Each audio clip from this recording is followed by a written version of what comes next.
Hiya, this is Lee and Nick from Project Reveal TV. We just want to talk to you about some techniques on investigating the paranormal. Ways of investigating is using a flash camera. Because you can take photographs, you can capture orbs, you can capture mists, you can capture apparitions of a spirit or like that. Then you can put it onto the computer for fast backup. Can you think of up to, sir? About some general tips on the paranormal? Excuse me. EVP recorder is a good thing to start with as well. Basically, set it down on a table in a room, press record. It's probably best to do 5-minute stints. Try and keep silence as much as you can. Sometimes it can't be helped if things happen.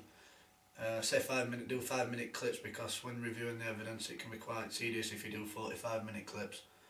And the shorter period you can possibly listen back to it on investigations while you're there to see if you pick anything up immediately, and then obviously if you do, that'll lead you to investigate that area more.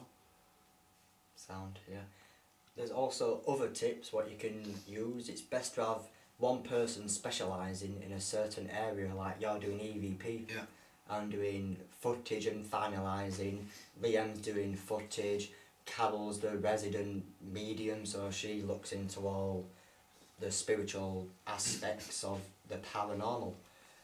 Simon is our historian and he looks into the history. It's always good to find history, but I would suggest to go to a place first, bring a medium, do it like that, investigate it, ask questions, ask as much questions as you can, but also allow 10 seconds time for a spirit or alt to answer you. You'll think about? I forgot. Yeah. By the way, on a side point, we have got a couple of vacancies as well for training investigators. If you want to come along and anybody's interested, let us know. Go on his website. Obviously there'll be a little trial period for you, a couple of training investigations, and then obviously we'll go from there. But back to investigation tips. As Lee said, people specialise in certain areas. On an investigation, we like to, if we're doing an EVP session or asking questions, we like to have one specific person asking a question at one time. We don't want several people asking questions at the same time, because the spirit, if there's anything there, won't know what to respond to it. We also, depending on the location and also what's happened previously, we're polite as much and we respect as much as we can. But one technique to use is provocation. As I said, it's only advisable in certain locations because it can provoke activity, but not always nice activity. So just be careful if you are provoking, and realise where you are and that these spirits were once living and they did have feelings and things like that, and you don't want to upset them too much because it's their resting place or it's something where they feel comfortable. Yeah. Also, with people who are starting up with their own team or group, I would suggest you document your investigations. Write down what time you got there, what time you started a photo phase. That would be just where you just walk around taking photographs. Then later on you can jump into some base readings. With base readings you'd use EMF meter, you'd walk around the area, you'd basically check to find any normal sources of EMF. Do same with the temperature, just take normal readings, write it down, because then later on in the night you can actually notice differences between EMF, temperature, sound, humidity. Yeah. With that as well, if you do, on base readings, if you do pick something up and you find that it's a natural source, for example, if you go into an home and they've got wireless, that gives off very high EMFs, and that any meter will pick that up in that specific area.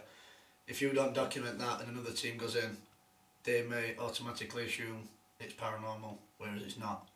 There is a natural explanation for a lot of things that happen. You just need to make sure you do the right work to ensure that you can decipher which is paranormal and which is just normal.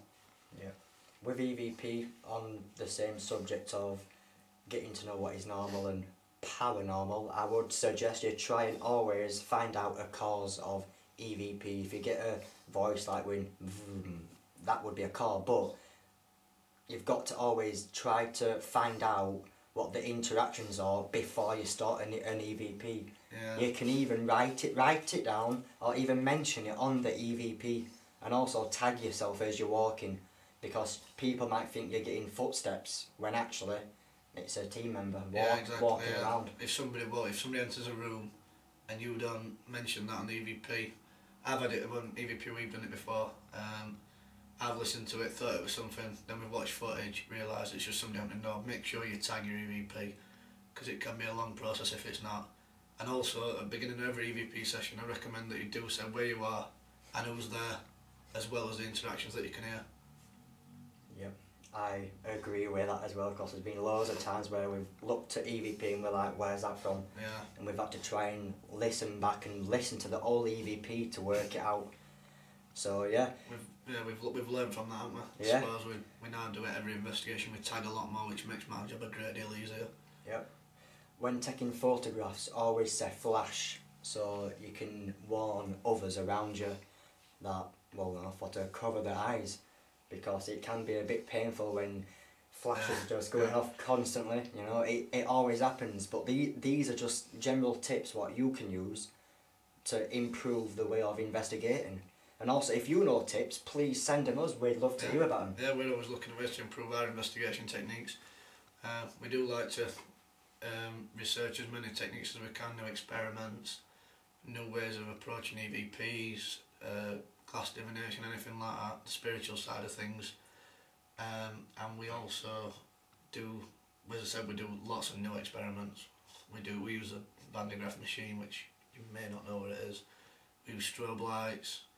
We've also used an electrified Ouija before, haven't we, as well? Yeah, soon to come. Yeah, which is another thing that will be coming.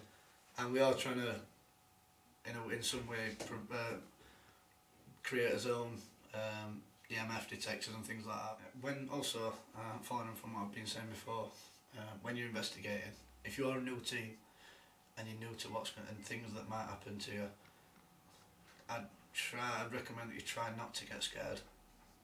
It can be hard sometimes, but if you do feel anything or see anything, don't think you're going mad. Just shout up, and I'm sure your team members will help you like we do.